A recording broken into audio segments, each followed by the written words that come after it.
April is Child Abuse Prevention and Sexual Assault Awareness Month.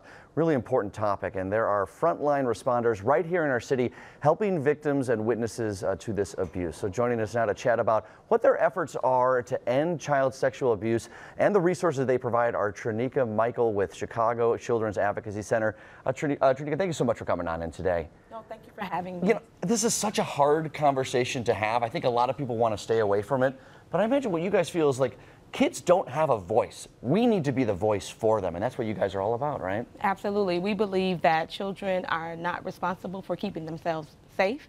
It is the adult's responsibility to keep children safe. So at Chicago CAC, we are doing that every day. I don't want to bring people down, but I mean, the stats are really, one child is too many. Do we have any idea of how prevalent this problem is in our community?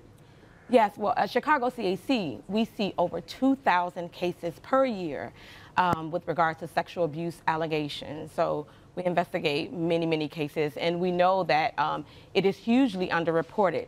So, you know, it's more that children that are out there. And what do you guys do at the organization to help kids, and you mentioned even witnesses, to help make sure that this stuff can stop? At Chicago CAC, we are the first responders to children and families who've experienced this traumatic incident. We work with our partner agencies. There are 4 partner agencies that we work with, and that is the Chicago Police Department, where they have a special investigations unit that investigate allegations of sexual abuse. We also work with the Department of Children and Family Services, and their role is to just ensure the safety and welfare of children that are involved.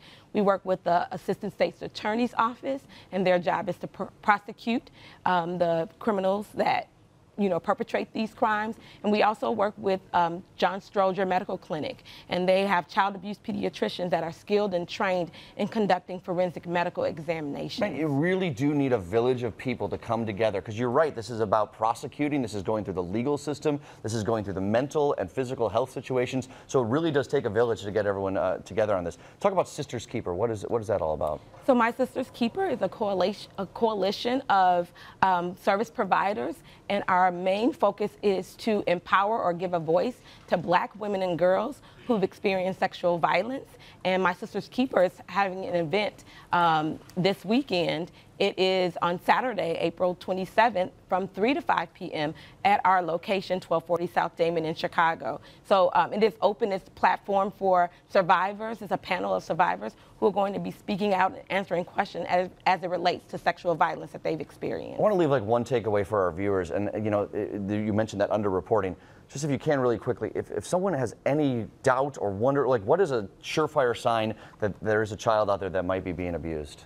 Well, we say any changes in a child behavior is an indicator that the child has been sexually abused. And we want you to be able to open up that conversation to the child, just to ask the child to tell you more about what has happened to them. We know that there is stigma around sex abuse, and children don't tell for various reasons, but we want to be able to have that conversation with children to make them more open to disclosing. Yeah, anything that is out of their normal routine, start talking and start chatting with them, and let them know that that's an okay, safe space to talk to you as an adult, and make them know that at an early age that they can have that line of communication. Absolutely. Traneeka, thank you so much for stopping by here today. We really appreciate it. And again, for more information, just head to chicagocac.org or check out their Facebook at Chicago CAC.